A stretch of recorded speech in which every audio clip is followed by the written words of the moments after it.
Bien, continuamos con el programa y les comento que hace unos días se presentó el Informe Mundial de Seguimiento a la Educación para Todos, una investigación que se realiza a nivel mundial y que fue presentada por la UNESCO. También fue presentada la campaña peruana por el derecho a la educación para las personas con discapacidad. Sobre ese tema voy a conversar con la doctora Magali Robalino Campos. Ella es jefe de la Oficina de Lima y representante de la UNESCO en el Perú. Además me acompaña también la doctora Madeleine Castillo, Zúñiga Castillo. Ella es coordinadora nacional de la campaña mundial, de la campaña peruana para el derecho a la educación. Sobre ese tema vamos a conversar aquí hoy en el programa. ¿Cómo están? Bienvenidos a Enlace Nacional. Muchas gracias. Muchas gracias. Bien, doctora Magali, cuénteme un poco, ustedes desde el trabajo que vienen realizando en la UNESCO, ¿cómo han encontrado la situación de la educación en nuestro país, sobre todo en el tema pues, de la visión que nos permite tener respecto a la evaluación a nivel mundial incluso? ¿Cómo estamos avanzando? ¿Cuál es la situación en la que estamos? Muchas gracias por la invitación. Empezar comentando que la UNESCO es la Organización de Naciones Unidas para la Educación, la Ciencia y la Cultura. Y en el campo de la educación, que es uno de los mandatos que tiene nuestra organización, tenemos uno que es muy importante y que tiene que ver con lo que acabas de mencionar, que es la educación para todos. Me gustaría rápidamente precisar que la educación para todos fue un acuerdo mundial que tomaron los países en 1990. Se reunieron en Tailandia 154 estados, 1.500 delegados, organizaciones no gubernamentales, organizaciones de la sociedad civil, y acordaron unir esfuerzos para conseguir la universalización de la educación. Claro, eso permitió tener un enfoque de la situación que se tenía y los problemas, y además se propuso trabajar en base a eso, ¿no? Fomentar el trabajo como manera de resolver este tipo de problemáticas que se venían dando en el tema educativo. Claro, algo que resulta bien interesante en línea con lo que estás mencionando es que en 1990 se coloca la educación como un derecho humano. Algo que puede resultar obvio, pero que el momento en que se explicita y hace parte de una agenda global adquiere también peso en las agendas nacionales. Estas 6 metas, y vale la pena mencionarlas, tienen que ver con educación de primera infancia, extender y mejorar la educación de primera infancia, universalizar, ampliar la enseñanza primaria gratuita y obligatoria para todos los niños y niñas, mejorar los aprendizajes de jóvenes y adultos para una vida activa, disminuir en un 50% por lo menos del analfabetismo que a la época existía, lograr la paridad de géneros, fíjate cómo también la educación se asocia a otros derechos, y asegurar la calidad para todas y todos.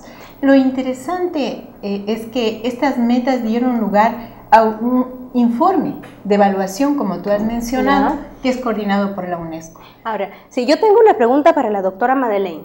Uno de los objetivos que menciona la señora Magali es la educación para todos, la inclusión. Ahora, ustedes vienen promoviendo el tema de la educación y discapacidad, ¿cierto?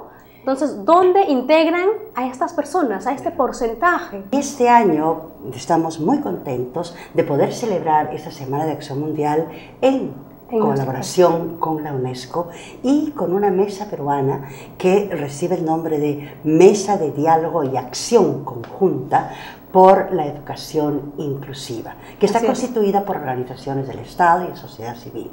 La idea es llamar la atención sobre la situación que viven todas las personas con discapacidad en su intento, su esfuerzo o su empeño por ejercer su derecho a la educación, ¿no? Hay data muy importante, aunque sabemos que es una data insuficiente, incompleta, a veces poco confiable, a nivel mundial y a nivel de las regiones, ¿no?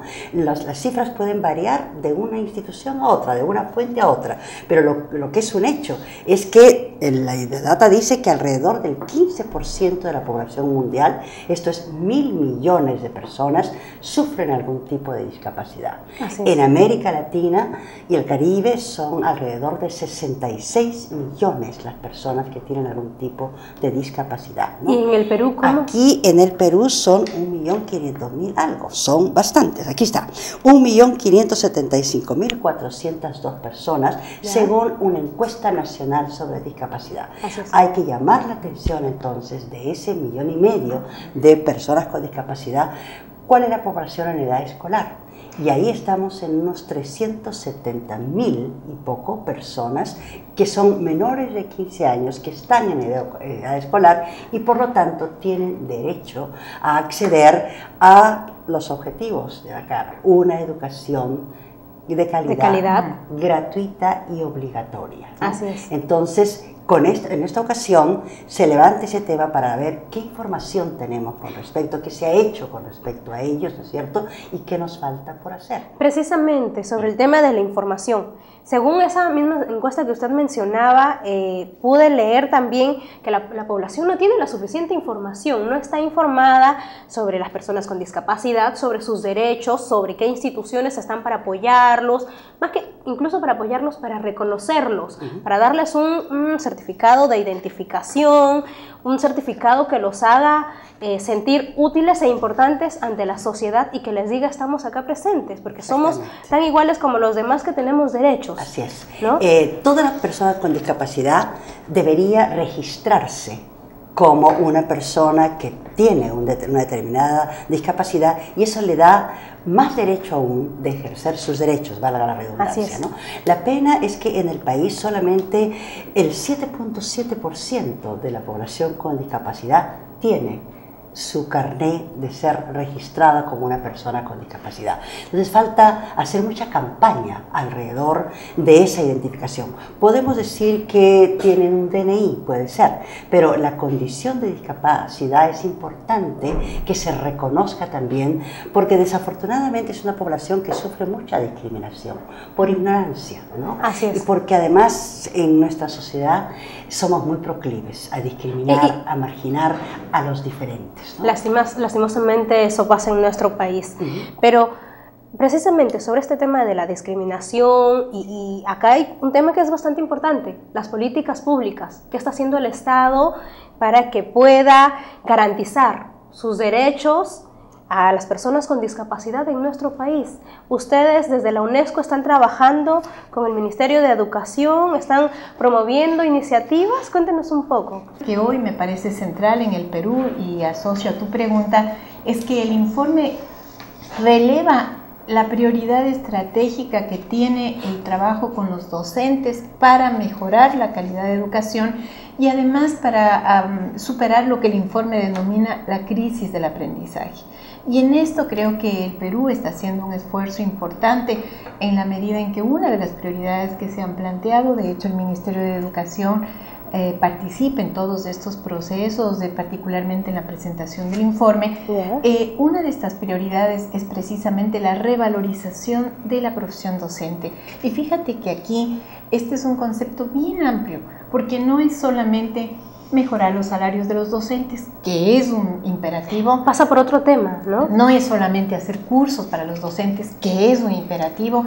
No es solamente evaluar a los docentes, es asumir como sociedad que la docencia es una profesión estratégica para el desarrollo y que hay que asumir un conjunto de acciones que garanticen condiciones de trabajo dignas, formación continua articulada en un sistema que significa formación inicial, apoyo a la inserción de los profesores nuevos y formación continua, y también con el propósito de atraer a los mejores docentes, a los mejores candidatos a la profesión docente. Ahora, una pregunta ya para finalizar porque el tiempo nos gana. El presupuesto destinado por el gobierno para la educación especial se ha duplicado entre el 2005 y el 2014, según mira que les tomó 10, 11 años. Así es.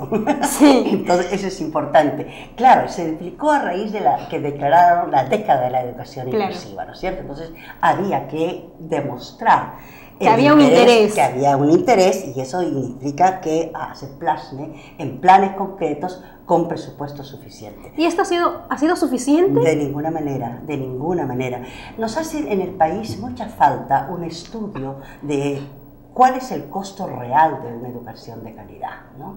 Es costosa, pero los réditos, y eso Magali lo ha mencionado muy bien, está plasmado en la parte 2 de este valioso informe. Hay definitivamente una relación directa entre educación y crecimiento. Pero nosotros enfatizamos, ¿no es cierto?, que el mayor crecimiento que se obtiene con una educación de calidad es el crecimiento como persona y como sociedad, ¿no es cierto? Siendo una mejor persona, seremos entonces una mejor sociedad y definitivamente todos empujaremos hacia el crecimiento del país. Así es, nuevamente una tarea de todos. Finalmente sus palabras, doctora Magali, ¿qué es lo que nos falta hacer? Ya dijo el reto, pero ¿qué viene ahora? Bueno, ahora viene una acción que es sobre todo de ciudadana. ¿Ya? Y es que estamos empezando a discutir, de hecho ya empezó la discusión a nivel global y también en el caso peruano, sobre esto que se ha llamado Agenda Post-2015, Agenda Educativa Post-2015, porque en el 2015 se cumplen estas metas.